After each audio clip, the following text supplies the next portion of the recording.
Hello friends, welcome back to our channel. നമ്മൾ ഇന്ന് കാണാൻ പോകുന്നത് അഗാത്തി എന്ന തമിഴ് മൂവിയാണ്. കഥയിലേക്ക് കിടക്കുന്നതിന് മുമ്പ് നമ്മുടെ ചാനൽ ഇഷ്ടപ്പെടുന്നവർ എല്ലാവരും തന്നെ വീഡിയോക്ക് ഒരു ലൈക്ക് തരിക. മാത്രമല്ല ഇതുവരെയും ചാനൽ സബ്സ്ക്രൈബ് ചെയ്യാത്തവർ സബ്സ്ക്രൈബ് ചെയ്ത് സപ്പോർട്ട് ചെയ്യുക. മൂവിയുടെ തുടക്കത്തിൽ തന്നെ കാണിക്കുന്നത് ഒരു സിനിമ ഷൂട്ടിങ്ങിന് വേണ്ടിയിട്ട് പഴയ ഫ്രഞ്ച് ബംഗ്ലാവില് പണികൾ നടക്കുന്നതാണ്. നമ്മുടെ നായകനായ അഗാത്തി എന്ന ആർട്ട് ഡയറക്ടറാണ് ഇതെല്ലാം തന്നെ ചെയ്യുന്നത്. ഇത് അവന്റെ ഫസ്റ്റ് പ്രോജക്റ്റ് ആയിരുന്നു. പഴയൊരു ഫ്രഞ്ച് രാജ്ഞി ഹെലൻ എന്ന് പറയുന്ന സ്ത്രീയുടേതാണ് ഈ ഒരു ബംഗ്ലാവ്. എന്നാൽ ആ ബംഗ്ലാവിലെ പണികൾ നടക്കുന്ന സമയത്ത് 18th സെഞ്ചുറിയിലെ ഒരു പഴയ പിയാനോ അവർക്ക് കിട്ടുന്നു. അത് ക്ലീൻ ചെയ്ത് കഴിഞ്ഞാൽ നമ്മുടെ വർക്കിന് വേണ്ടി ഉപയോഗിക്കാമെന്ന് അഗാത്യ മറ്റുള്ളവരോട് പറയുന്നു. അവന്റെ ആദ്യത്തെ പ്രോജക്റ്റ് ആയതുകൊണ്ട് തന്നെ ഈ ബംഗ്ലാവ് ക്ലീൻ ചെയ്യുന്നതിനും ഇത് സെറ്റ് ആക്കുന്നതിനും എല്ലാം തന്നെ കയ്യിൽ നിന്ന് കാശിറക്കുന്നത് അഗാത്യയായിരുന്നു. എന്നാൽ ആ സമയത്ത് പ്രൊഡ്യൂസർ വിളിച്ചിട്ട് അവനോട് പറയുന്നുണ്ട് ഇതിൽ അഭിനയിക്കേണ്ട നായകനും നായികയും ഒളിച്ചോടി വിവാഹം കഴിച്ചെന്നും അത് കാരണം അവരിനി ഇങ്ങോട്ട് തിരിച്ചു വരില്ല എന്നും അതുകൊണ്ട് തൽക്കാലത്തേക്ക് ഷൂട്ടിംഗ് എല്ലാം നിർത്തിവെക്കാൻ. ഇത് കേട്ടതും അഗാത്യ ആകെ സങ്കടത്തിലായി. കാരണം അവന്റെ ഒരുപാട് ക്യാഷ് ഈ ഒരു വർക്കിൽ അവൻ ഇറക്കിയിട്ടുണ്ടായിരുന്നു. അവനെ ഹെൽപ്പ് ചെയ്യാൻ അവന്റെ ചൈൽഡ്ഹുഡ് ഫ്രണ്ടും അവന്റെ ലവറുമായ വീണ എന്ന പെൺകുട്ടിയും ഉണ്ടായിരുന്നു. ഈ കാര്യങ്ങളെല്ലാം അറിഞ്ഞതോടുകൂടി വീണയും ആകെ സങ്കടത്തിലായി.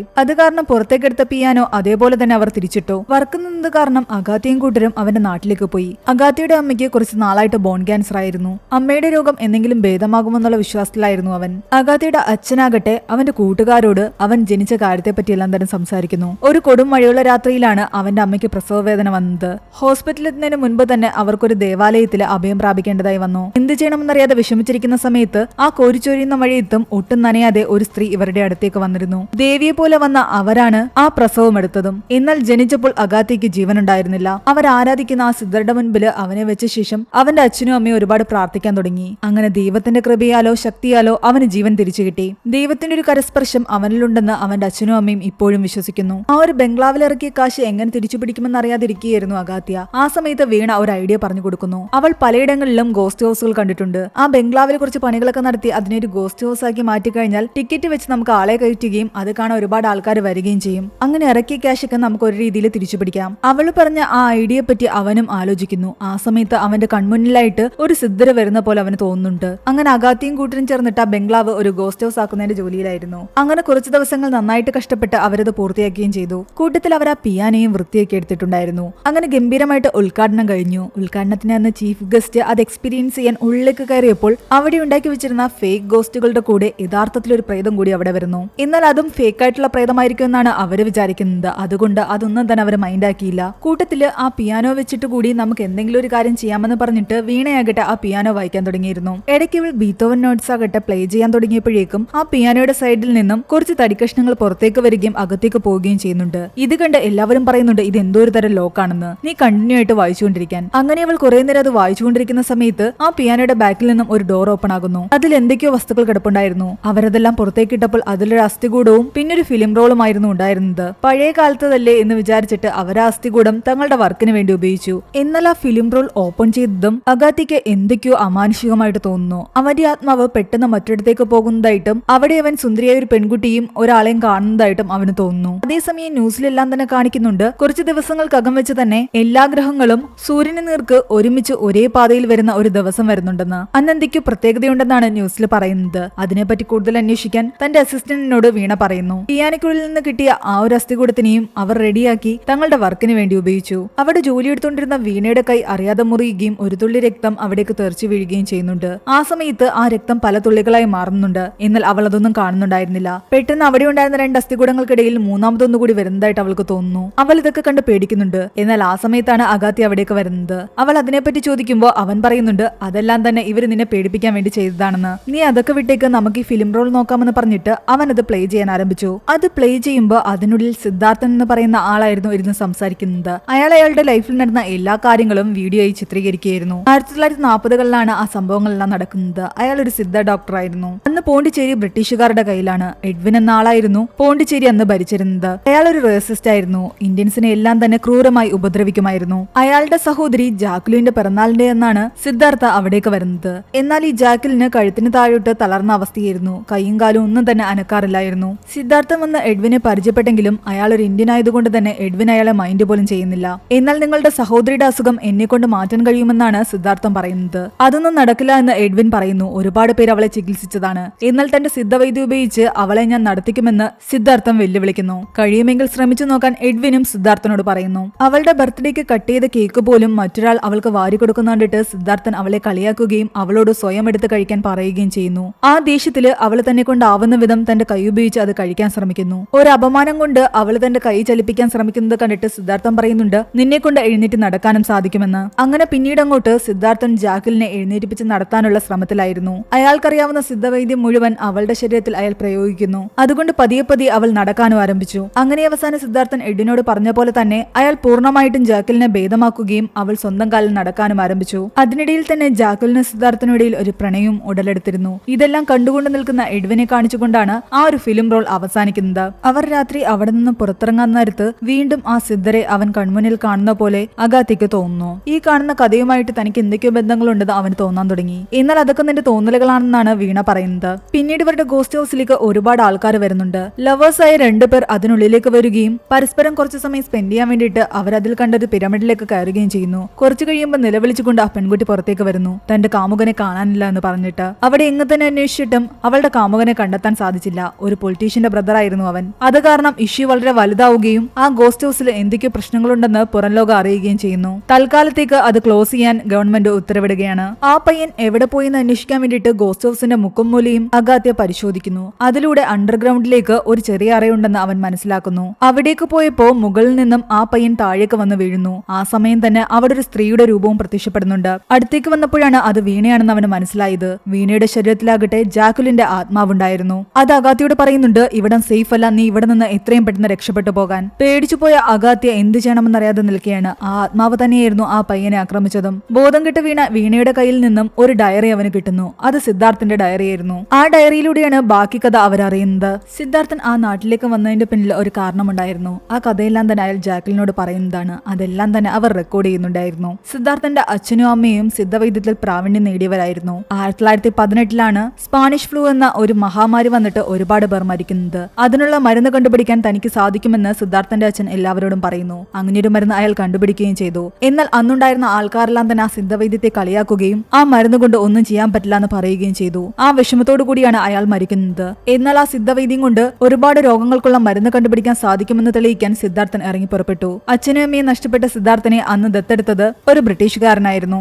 സിദ്ധവൈദ്യത്തിൽ പ്രാവീണ്യം നേടിയ സിദ്ധാർത്ഥനാകട്ടെ ബോൺ ക്യാൻസറിന് വേണ്ടിയിട്ടുള്ള മരുന്ന് കണ്ടുപിടിക്കാൻ ഇറങ്ങി തിരിച്ചു. അതിനെപ്പറ്റി ഒരുപാട് പ്രസംഗങ്ങൾ അയാൾ നടത്തി. എന്നാൽ ഒരു ഇന്ത്യൻ ആയതുകൊണ്ട് തന്നെയും സിദ്ധവൈദ്യത്തിൽ വിശ്വാസമില്ലാത്തത് കൊണ്ടും ഒരുപാട് പേർ അതിനെ എതിർത്തു. പക്ഷേ ഞാൻ ബോൺ ക്യാൻസറിനുള്ള മരുന്ന് കണ്ടുപിടിച്ച് കാണിക്കുമെന്ന് പ്രൈം മിനിസ്റ്ററിനോട് പറഞ്ഞിട്ടാണ് സിദ്ധാർത്ഥൻ അവിടെ നിന്ന് ഇറങ്ങുന്നത്. അയാളെ എല്ലാ രീതിയിലും പ്രൈം മിനിസ്റ്റർ സപ്പോർട്ട് ചെയ്യുകയും ചെയ്തു. പോണ്ടിച്ചേരിയിലുള്ള മലനിരകളിൽ നിന്ന് ഒരുപാട് ഔഷധ ചെടികൾ എടുത്തിട്ട് വേണം അയാൾക്ക് ആ മരുന്ന് കണ്ടുപിടിക്കാൻ. അതിനു വേണ്ടിയിട്ടാണ് അയാൾ ഇവിടേക്ക് വന്നതും. എന്നാൽ ഇതെല്ലാം കണ്ടു കഴിയുമ്പോൾ അഗാത്യ പറയുന്നുണ്ട് ആ സിദ്ധാർത്ഥൻ എന്ന ഡോക്ടറിനും എനിക്കും എന്തൊക്കെയോ ബന്ധങ്ങളുണ്ടെന്ന്. കാരണം അയാളും ബോൺ ക്യാൻസറിനുള്ള മരുന്ന് തേടിയാണ് വന്നത്. അയാൾ ആ മരുന്ന് കണ്ടുപിടിച്ചിട്ടുണ്ടെങ്കിൽ ആ മരുന്ന് എനിക്ക് കിട്ടുകയാണെങ്കിൽ എന്റെ അമ്മയും ബോൺ ക്യാൻസറിൽ നിന്ന് രക്ഷപ്പെടുത്താം. അയാൾ കണ്ടുപിടിച്ച ആ മരുന്ന് ലോകത്ത് എവിടെയുണ്ടെങ്കിലും ഞാനത് തേടിയെടുക്കുമെന്നും അഗാത്യ വീണയോട് പറയുന്നു. എന്നാൽ ആ സമയത്ത് എന്തോ ഒരു അമാനുഷിക ശക്തി അവരെ രണ്ടുപേരെ ഉപദ്രവിക്കുന്നുണ്ട്. അത് എഡ്വിന്റെ ആത്മാവായിരുന്നു. ഭൂമിക്കടിയിൽ നിന്നും ആ ആത്മാവ് പുറത്തേക്ക് വരികയും അവരെ രണ്ടുപേരെയും ആ ബംഗ്ലാവിൽ നിന്നെടുത്ത് പുറത്തേക്ക് എറിയുകയും ചെയ്യുന്നു. എന്തൊക്കെയാണ് ഈ സംഭവിക്കുന്നതെന്ന് അവർക്ക് രണ്ടുപേർക്കും മനസ്സിലായില്ല. അതിനിടയ്ക്ക് അഗാത്യയ്ക്ക് അവന്റെ അച്ഛന്റെ കോള് വരുന്നു. അവന്റെ അമ്മയുടെ അസുഖം കൂടിയെന്ന് പറഞ്ഞിട്ട് അവർ ഹോസ്പിറ്റലിൽ അഡ്മിറ്റ് ആയിരുന്നു. തന്റെ ഓർമ്മശക്തി മുഴുവൻ അവരെ നഷ്ടപ്പെടുത്തിയിരിക്കുന്നു. അഗാത്യ ആരാണെന്ന് പോലും അവർക്കിപ്പോൾ തിരിച്ചറിയാൻ സാധിക്കുന്നുണ്ടായിരുന്നില്ല. അമ്മയുടെ ഇപ്പോഴത്തെ അവസ്ഥ കണ്ടിട്ട് അവൻ തന്റെ കുട്ടിക്കാലത്തെ പറ്റിയും അമ്മയെ പറ്റിയും എല്ലാം തന്നെ ഓർക്കുന്നു. ഡോക്ടറോട് സംസാരിച്ചുകൊണ്ടിരിക്കുന്നതിനിടയ്ക്ക് നിങ്ങൾക്ക് സിദ്ധ ട്രൈ ചെയ്തുകൂടെ എന്ന് ഡോക്ടർ ചോദിക്കുന്നതായിട്ട് അവന് തോന്നുന്നു. എന്നാൽ ഡോക്ടറിനോട് അവനതെടുത്ത് ചോദിക്കുമ്പോൾ ഞാനൊന്നും പറഞ്ഞില്ല എന്നാണ് അവർ പറയുന്നത്. അവരുടെ അടുത്തായിട്ട് അവൻ ഇടയ്ക്കിടയ്ക്ക് കാണാറുള്ള ആ ഒരു സിദ്ധവൈദ്യന്റെ ഫോട്ടോയും ഉണ്ടായിരുന്നു. അയാൾ ഒരു കണ്ണാടി സിദ്ധരായിരുന്നു. തന്നെ അയാൾ വഴികാട്ടുകയാണെന്ന് അഗാത്യയ്ക്ക് മനസ്സിലായി. അവൻ ഒരുപാട് സിദ്ധവൈദ്യരെ കാണുന്നുണ്ട്. 80 വർഷങ്ങൾക്ക് മുൻപ് ഈ ഒരു അസുഖത്തിന് വേണ്ടി കണ്ടെത്തിയ മരുന്ന് ഇപ്പോൾ കിട്ടിക്കഴിഞ്ഞാൽ അത് ഉപയോഗിക്കാൻ പറ്റുമോ എന്ന് അവൻ ചോദിക്കുമ്പോൾ അയാൾ പറയുന്നുണ്ട് ഇംഗ്ലീഷ് മെഡിസിൻ പോലെ സിദ്ധമരുന്നിന് എക്സ്പയറി ഒന്നും തന്നെ ഇല്ലാന്ന്. അതെപ്പോ വേണമെങ്കിലും യൂസ് ചെയ്യാമെന്ന്. അത് കാരണം ആ മരുന്ന് കണ്ടെത്താൻ അവൻ ഇറങ്ങി പുറപ്പെടുന്നു. ആ ബംഗ്ലാവിന്റെ ഓണറായിരുന്ന ഹെലനെ പോയി കാണുന്നുണ്ട്. എന്നാൽ ഹെലൻ ഇവനെ കണ്ടതും അത് നീയല്ലേ എന്ന് ഇങ്ങനെ ചോദിച്ചുകൊണ്ടേയിരിക്കുന്നു. ഹെലന് അഗാത്യയെ മുൻപെപ്പോഴോ കണ്ട് പരിചയമുള്ളത് പോലെ. സിദ്ധാർത്ഥൻ ഉപേക്ഷിച്ചിട്ട് പോയ ഒന്നും തന്നെ ആ ബംഗ്ലാവിൽ നിന്ന് തങ്ങൾക്ക് കിട്ടിയില്ല എന്നാണ് ഹെലനും കൂട്ടരും പറയുന്നത്. ഹെലന്റെ കൊച്ചുമകനായിട്ട് ഇപ്പോഴുള്ള ആ ഒരു വ്യക്തി വന്നിട്ട് സിദ്ധാർത്ഥന്റെ കയ്യിൽ ഒരു പെട്ടി കൊടുക്കുന്നുണ്ട്. അവസാനമായിട്ട് ആ ബംഗ്ലാവിൽ നിന്ന് തങ്ങൾക്ക് കിട്ടിയത് ഇതാണെന്നും പറയുന്നു. എന്നാൽ അതിൽ നിന്നും അവർക്ക് യൂസ്ഫുൾ ആയിട്ട് ഒന്നും തന്നെ കിട്ടുന്നില്ല. ദേഷ്യമെന്ന അഗാത്യ വീണ്ടും ആ ബംഗ്ലാവിലേക്ക് പോയിട്ട് എഡ്വിന്റെ പ്രേതത്തോട് പുറത്തേക്ക് വരാൻ പറയുന്നു. ആ സമയത്ത് അവിടെ ഉണ്ടായിരുന്ന അസ്ഥികൂടം ഒരു വീഡിയോ ക്യാമറയിലേക്ക് പോയി വീഴുന്നുണ്ട്. അവൻ ആ ക്യാമറയിലൂടെ നോക്കുമ്പോൾ ആ ബംഗ്ലാവെല്ലാം തന്നെ പണ്ട് എങ്ങനെയാണ് വരുന്നത് അതുപോലെയാണ് അവന് കാണുന്നത്. എഡ്വിന്റെ വൈഫ് കോണിപ്പടി കയറിപ്പോകുന്നതും അവൻ കാണുന്നു. എന്നാൽ ക്യാമറയ്ക്ക് പുറത്തേക്ക് നോക്കുമ്പോൾ അത് ഹെലൻ ആയിരുന്നു. അന്നത്തെ എഡ്വിന്റെ വൈഫ് തന്നെയാണ് ഇന്നത്തെ ഈ ഹെലൻ. അവൻ ക്യാമറയിലൂടെ നോക്കുമ്പോൾ നോക്കുമ്പോൾ കാണുന്നത് സിദ്ധാർത്ഥനെ കുറിച്ച് ആൾക്കാർ ചേർന്നിട്ട് എടുത്തുകൊണ്ടു പോകുന്നതാണ്. പുറത്തേക്ക് നോക്കുമ്പോൾ ഹെലൻ ആകട്ടെ ഒരു റൂമിലേക്ക് കയറി പോകുന്നു. അവിടെ എഡ്വിന്റെ ഫോട്ടോയുടെ മുൻപിൽ നിന്നുകൊണ്ട് തന്നെ ഉപദ്രവിക്കരുതെന്ന് അവർ എഡ്വിനോട് പറയുന്നുണ്ട്. എഡ്വിന്റെ ആത്മാവ് വന്നിട്ട് അവരെ ക്രൂരമായി അടിക്കുന്നു. ജാക്കിലിന്റെ ആത്മാവും അതിനെ തടയാൻ ചെല്ലുന്നെങ്കിലും എഡ്വിൻ ജാക്കിലിനെ അടിക്കുന്നുണ്ട്. എഡ്വിന്റെ അസിസ്റ്റന്റായ ആ ശേഷാദ്രിയുടെ പ്രേതവും അവിടെ തന്നെ ഉണ്ടായിരുന്നു. അവരുടെ അങ്ങോട്ടും ഇങ്ങോട്ടുള്ള വഴക്കിനിടയിൽ എന്തോരു സാധനം തെറിച്ചു വന്ന് അഗാത്തയുടെ കയ്യിലേക്ക് വീഴുന്നു. അവൻ അതുകൊണ്ട് പുറത്തേക്ക് ചാടുന്നു. ഇതെല്ലാം തന്നെ അവനവന്റെ ഉൾമനസ്സിൽ കാണുന്നതായിരുന്നു. സ്വബോധത്തിലേക്ക് തിരിച്ചു വന്ന അവനാകട്ടെ വീണയോട് വന്ന് പറയുന്നുണ്ട് ആ പെട്ടിയിൽ കണ്ട സാധനം അതൊരു റെക്കോർഡിംഗ് ആണെന്ന്. പണ്ട് കാലത്ത് വോയിസ് റെക്കോർഡ് ചെയ്യാൻ ഉപയോഗിച്ചിരിക്കുന്ന ഒരുതരം സിലിണ്ടർ ആണത്. ആ സിലിണ്ടർ ഉപയോഗിക്കാനുള്ള ഡിവൈസും ആ ബംഗ്ലാവിൽ നിന്ന് തന്നെ കിട്ടുന്നുണ്ട്. അവരതിൽ എന്താണെന്ന് കേട്ടു നോക്കുമ്പോഴാണ് വീണ്ടും ഫ്ലാഷ് ബാക്കിലെ കഥ കാണിക്കുന്നത്. ബോൺ ക്യാൻസർ വേണ്ടിയിട്ടുള്ള മരുന്നുകൾ തേടാൻ ആരംഭിച്ചത് ഇതുപോലെ തന്നെ വർഷങ്ങൾക്ക് മുമ്പ് ഗ്രഹങ്ങൾ ഒരുമിച്ച് വരുന്ന ആ ഒരു ദിവസത്തിലായിരുന്നു. ഒരുപാട് അമൂല്യങ്ങളായ ഔഷധ ചെടികൾ സിദ്ധാർത്ഥൻ കണ്ടുപിടിക്കുകയും അതെല്ലാം ഉപയോഗിച്ച് മരുന്ന് തയ്യാറാക്കാൻ ആരംഭിക്കുകയും ചെയ്തു. ആ മരുന്നുണ്ടാക്കുന്ന വിധം എല്ലാം തന്നെ സിദ്ധാർത്ഥൻ റെക്കോർഡ് ചെയ്യുകയും ചെയ്യുന്നുണ്ടായിരുന്നു. എല്ലാത്തിനും അയാളുടെ കൂടെ ജാക്ലിൻ ഉണ്ടായിരുന്നു. ഒരു ദിവസം എഡ്വിൻ അവിടേക്ക് വരുന്നു. അവിടെ ഇരിക്കുന്ന സാധനങ്ങളെല്ലാം കണ്ടിട്ട് ഈ കുപ്പിയിൽ നിന്ന് നീ എങ്ങനെയാ മരുന്നുണ്ടാക്കുന്നതെന്ന് ചോദിക്കുന്നു. ഇത് കേട്ട് സിദ്ധാർത്ഥന് ദേഷ്യം വരുന്നുണ്ട്. ഇതൊന്നും കുപ്പയില്ലെന്നും അമൂല്യങ്ങളായ മരുന്നുകളാണെന്നും അയാൾ പറയുന്നു. സിദ്ധാർത്ഥൻ തന്നോട് എതിർത്തും കയർത്തും സംസാരിച്ചതൊന്നും തന്നെ എഡ്വിന് അപ്പോൾ ഇഷ്ടപ്പെട്ടില്ല. അങ്ങനെ ഒരു ദിവസം എഡ്വിൻ തന്റെ ജോലിക്കാരെ കൊണ്ട് ജോലി എടുപ്പിച്ചുകൊണ്ടിരിക്കുന്ന സമയത്ത് അവിടേക്ക് എഡ്വിനെ കൊല്ലാൻ ആരോ ഒരാൾ വരുന്നത് കാണിക്കുന്നുണ്ട്. അയാൾ എഡ്വിനെ തന്നെ ലക്ഷ്യമാക്കി തോക്കുചൂണ്ടി നിൽപ്പായിരുന്നു. അതേസമയം അവിടെയുള്ള ആൾക്കാരെ എല്ലാം തന്നെ പേടിപ്പിക്കാൻ വേണ്ടിയിട്ട് അവിടെ ഉണ്ടായിരുന്ന ആനയുടെ കാലിന്റെ അടുത്തേക്ക് എഡ്വിൻ ഷൂട്ട് ചെയ്യുന്നു. അത് കാരണം ആന വിരളുകയും എഡ്വിനെ കൊല്ലാൻ വന്നയാൾ അവിടെ നിന്ന് പോവുകയും ചെയ്യുന്നു. ആ ആന നേരെ വരുന്നത് എഡ്വിന്റെ അടുത്തേക്ക് തന്നെയായിരുന്നു. ബാക്കി എല്ലാവരും രക്ഷപ്പെട്ടു പോയി. എന്ത് ചെയ്യണമെന്നറിയാതെ പേടിച്ചു നിൽക്കുന്ന എഡ്വിന്റെ അടുത്തേക്ക് വന്ന ആനയെ തടയുന്നത് സിദ്ധാർത്ഥനായിരുന്നു. സിദ്ധാർത്ഥന്റെ കയ്യിലുണ്ടായിരുന്ന എന്തോ ഒരു വസ്തു കണ്ടാണ് ആന അവിടെ തന്നെ നിന്നതും സിദ്ധാർത്ഥന്റെ മുന്നിൽ മുട്ടുകുത്തിയതും. അതെങ്ങനെ സംഭവിച്ചുവെന്ന് എല്ലാവരും ചോദിക്കുമ്പോൾ സിദ്ധാർത്ഥൻ പറയുന്നുണ്ട് തന്റെ കയ്യിലുള്ളത് അമാനുഷികമായ ഒരു വേരാണെന്നും ഈ ആന വേറെ ആർക്കും തലവണങ്ങിയില്ലെങ്കിലും ഈ ഒരു വേരിനെ തലവണങ്ങുമെന്നാണ് അയാൾ പറയുന്നത്. സിദ്ധവൈദ്യത്തിന്റെ മൂല്യം എന്താണെന്ന് സിദ്ധാർത്ഥൻ ഒരു തവണ കൂടി കാണിച്ചു കൊടുക്കുന്നു. അതോടുകൂടി എഡ്വിൻ ആകട്ടെ സിദ്ധാർത്ഥനോട് സിദ്ധവൈദ്യത്തിന്റെ മൂല്യത്തെക്കുറിച്ച് അയാൾ മനസ്സിലാക്കുകയും ചെയ്യുന്നു. പിന്നീട് അങ്ങോട്ട് അവർ നല്ല സുഹൃത്തുക്കളായി മാറി. എഡ്വിൻ തന്റെ കല്ലറ കൊണ്ടുപോയി സിദ്ധാർത്ഥന് കാണിച്ചു കൊടുക്കുന്നു. മരണശേഷം എന്റെ ശരീരം ഇവിടെയായിരിക്കും അടക്കം ചെയ്യാൻ പോകുന്നതെന്നും പറയുന്നുണ്ട്. ഒരുപാട് പ്രത്യേകതകളുള്ള ഒരു കല്ലറയാണിത്.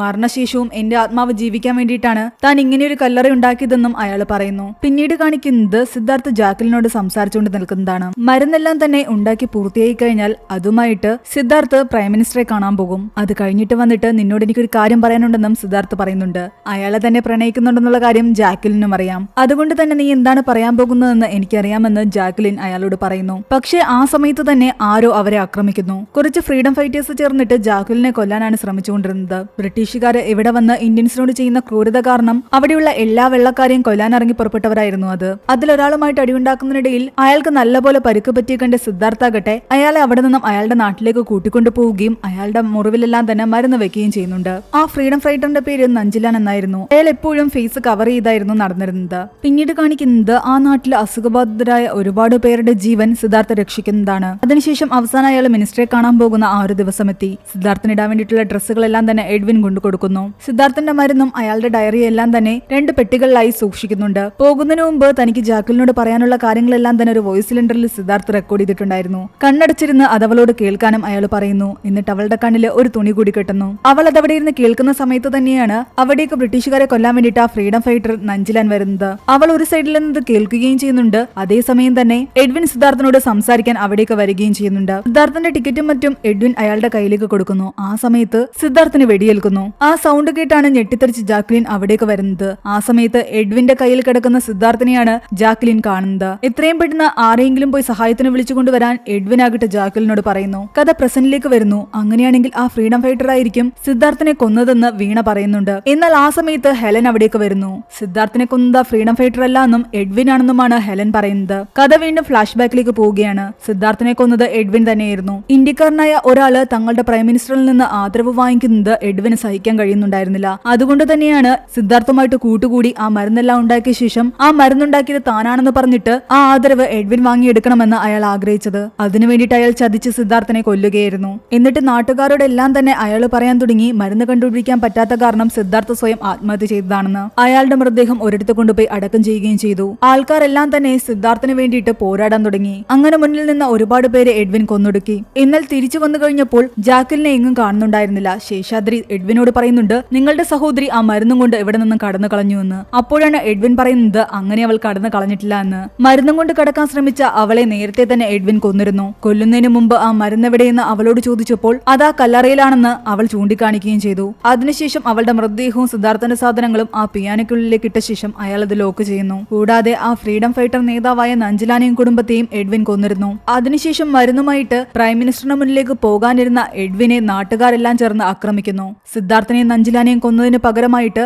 അവർ ആ ബംഗ്ലാവ് മുഴുവൻ ആക്രമിക്കാൻ ആരംഭിച്ചതോടുകൂടി പേടിച്ചു പോയ എഡ്വിൻ ആകട്ടെ ശേഷാദ്രിയോട് പറയുന്നുണ്ട് താൻ ഈ കല്ലറയിൽ ഒളിച്ചിരിക്കാം, എല്ലാവരും പോയി കഴിയുമ്പോൾ തന്നെ തുറന്നു വിട്ടാൽ മതിയെന്ന്. അങ്ങനെ ആ മരുന്നുമായിട്ട് കല്ലറയിലിരുന്ന എഡ്വിനെ അതിനുള്ളിൽ വെച്ച് തന്നെ ശേഷാദ്രി ലോക്ക് ചെയ്യുന്നു. എന്നിട്ട് അയാൾ ഒരിടത്ത് പോയി ഒളിച്ചിരിക്കുന്നു. ബാക്കി എല്ലാവരെയും തന്നെ ആ നാട്ടുകാർ കൊന്നൊടുക്കി. അവസാനം അവർ ശേഷാദ്രിയും കൊന്നു. അതോടുകൂടി കല്ലറയിൽ നിന്നും എഡ്വിനെ പുറത്തെടുക്കാൻ ആരും ബാക്കിയില്ലാതെയായി. കല്ലറയിൽ തന്നെ കിടന്ന് ശ്വാസം മുട്ടി എഡ്വിൻ മരിക്കുകയായിരുന്നു. അന്ന് ജനങ്ങളുടെ ആക്രമണത്തിൽ നിന്ന് തലനാരിഴിക്കാണ് ഹെലൻ മാത്രം രക്ഷപ്പെട്ടു പോയത്. ഈ കഥകളെല്ലാം തന്നെ മനസ്സിലാക്കിയ അഗാത്തിയും കൂട്ടരും ആകട്ടെ എങ്ങനെയെങ്കിലും ആ ബോൺ ക്യാൻസറിനുള്ള മരുന്ന് ആ കല്ലറയിൽ നിന്ന് എടുക്കണമെന്ന് വിചാരിച്ച് വീണ്ടും ബംഗ്ലാവിലേക്ക് വരുന്നു. എന്നാൽ ആ ബംഗ്ലാവിലേക്ക് കടക്കാതെ എഡ്വിന്റെ ആത്മാവ് അവരെ തടയുന്നുണ്ട്. ആ സമയത്ത് അഗാത്തിക്ക് വീണ്ടും ആ ഒരു വിഷൻ വരുന്നുണ്ട്. അവനോട് ആരോ പറയുന്നുണ്ടായിരുന്നു 8 ഗ്രഹങ്ങളും ഒരുമിച്ച് വരുന്ന ആ ഒരു സമയത്ത് ഈ ആത്മാക്കളുടെ ശക്തി ക്ഷയിക്കുമെന്നും ആ സമയത്ത് ആ മരുന്ന് ആ കല്ലറയിൽ നിന്ന് എടുക്കാമെന്നും. അതവൻ ഇടയ്ക്കിടയ്ക്ക് കാണുന്ന ആ സിദ്ധനായിരുന്നു. അങ്ങനെ ആ ഒരു സമയം മനസ്സിലാക്കി അവർ ഉള്ളിലേക്ക് കടക്കുകയും ആ കല്ലറ പൊളിക്കാൻ ശ്രമിക്കുകയും ചെയ്യുന്നുണ്ട്. എന്നാൽ എത്ര ശ്രമിച്ചിട്ടും കല്ലറ പൊളിയുന്നുണ്ടായിരുന്നില്ല.